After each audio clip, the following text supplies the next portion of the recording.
Ecologia no Enem, um dos assuntos que mais cai, né? Só que só entender o conteúdo é metade do caminho. O nosso objetivo aqui é outro. A gente vai decodificar a prova. É transformar o que a gente sabe em uma estratégia clara para garantir os acertos. Vamos nessa.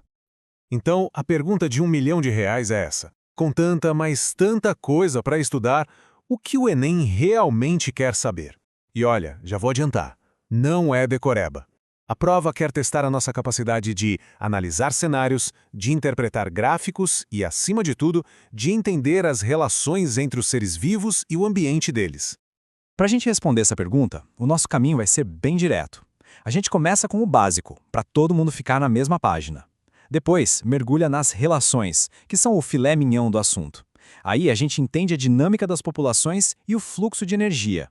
E para fechar com chave de ouro, uma estratégia prática para decodificar as questões na hora da prova. Beleza, vamos lá. Todo prédio precisa de uma fundação, certo? Em ecologia, para a gente construir o raciocínio que o Enem cobra, essa base tem que ser, tem que ser muito, muito sólida. Olha, a definição parece simples, estudo das interações. Mas tem uma palavra aí que é o pulo do gato, interdependência. O Enem não vai pedir para recitar essa frase. O que ele vai fazer é dar um cenário e perguntar o que acontece se um bicho some ou se o ambiente muda. É aquele famoso efeito dominó. Uma peça cai e leva todo o resto junto. Essa visão do todo que a gente precisa ter.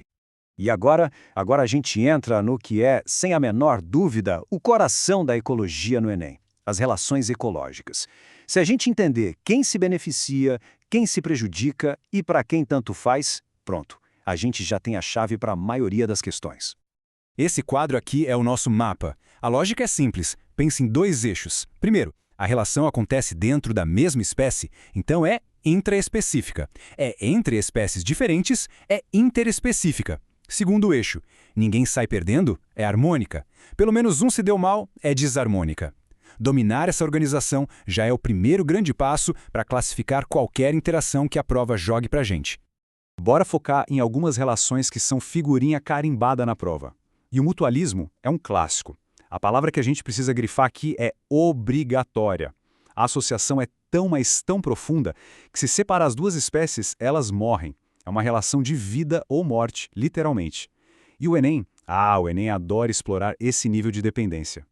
E olha só que exemplo brilhante de como o Enem cobra isso. O cupim come a madeira, beleza, mas ele não consegue digerir a celulose. Quem faz isso por ele? Os protozoários que moram no intestino dele. Então pensa comigo. O cupim dá casa e comida para o protozoário. O protozoário, em troca, digere a celulose e libera os nutrientes. Um não vive sem o outro. É a definição perfeita de mutualismo num cenário real. Agora, a competição. Ela aparece sempre que os recursos são limitados. A regra é clara. E o ponto de atenção para o Enem é a gente saber diferenciar. A competição é em família? Dentro da mesma espécie? Intraespecífica. Ou é entre espécies diferentes? Interespecífica. Entender quem está competindo com quem geralmente já resolve a questão. E aqui está outro exemplo prático, direto da prova. Pensa na árvore ucuúba. Quando tem pouca fruta, os tucanos maiores e mais agressivos dominam o recurso. As aves menores ficam a ver navios, não conseguem se alimentar. É um caso claro de competição interespecífica que fica muito mais intensa por causa da escassez. Chegamos no parasitismo, uma relação desarmônica clássica. O parasita se beneficia, o hospedeiro é prejudicado. Simples, mas tem uma sutileza que o Enem pode cobrar. Do ponto de vista da evolução, o parasita ideal não mata o hospedeiro. Pensa bem, matar o hospedeiro é como queimar a própria casa e a fonte de comida. Esse equilíbrio é fundamental. E o Enem adora mostrar como o parasitismo é versátil. Pode aparecer numa questão sobre verminoses, tipo a lombriga no intestino humano, ou de um jeito mais sutil, como erva de passarinho, que é uma planta que suga a seiva da sua árvore hospedeira. O mecanismo é o mesmo. Um se beneficia, o outro é prejudicado. Ok, saímos das interações individuais e agora vamos para o coletivo. Vamos ver como isso tudo funciona na dinâmica das populações. Analisar o que faz elas crescerem, diminuírem ou se estabilizarem.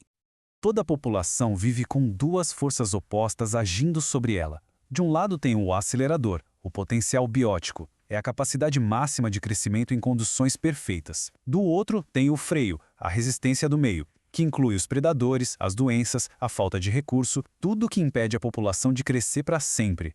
E o resultado da briga entre esse acelerador e esse freio é a curva de crescimento real, essa aí com formato de S. No começo, com pouca gente e muito recurso, o crescimento é lento. Depois, ele acelera, dispara. Mas uma hora, a resistência do meio entra em ação com força. E a população estabiliza, ali perto da capacidade máxima que o ambiente aguenta. Esse estudo de caso de Kaibab é um dos exemplos mais fortes e já esteve no Enem. Pensa só, eles tiraram os predadores da área. Pumas, coiotes, lobos sumiram. O que aconteceu? A população de veados perdeu o freio, ela explodiu, cresceu sem controle. O resultado? Os veados comeram toda a comida disponível e a população entrou em colapso. A lição é que o predador, apesar de tudo, é vital para a saúde da população da presa. Já falamos de relações e de populações. Agora vamos seguir o dinheiro, ou melhor, a energia. Vamos entender como a energia flui num ecossistema passando de um organismo para o outro. A cadeia alimentar é basicamente o mapa do fluxo de energia. O ponto de partida é sempre o mesmo. Os produtores, como as plantas, que transformam luz do sol em energia química. Daí para frente, a energia flui numa direção só, subindo os níveis. Do produtor para o consumidor primário, para o secundário, e assim vai. É um caminho sem volta.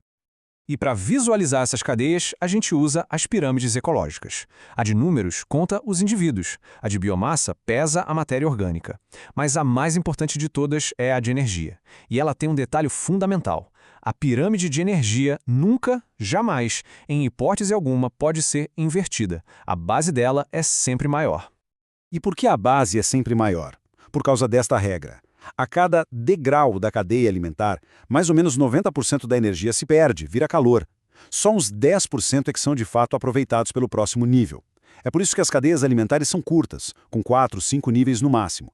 Simplesmente não sobra energia suficiente lá no topo. Certo, a gente viu os conceitos-chave. Agora, vamos transformar tudo isso numa ferramenta prática para o dia da prova. Como é que a gente decodifica e acerta as questões de ecologia?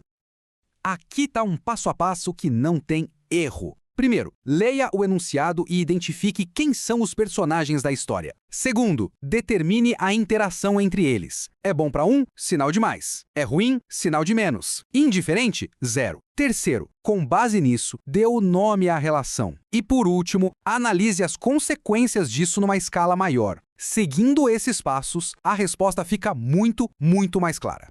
E para terminar, uma reflexão. A gente viu competição, parasitismo, mutualismo, todas essas forças moldam a natureza.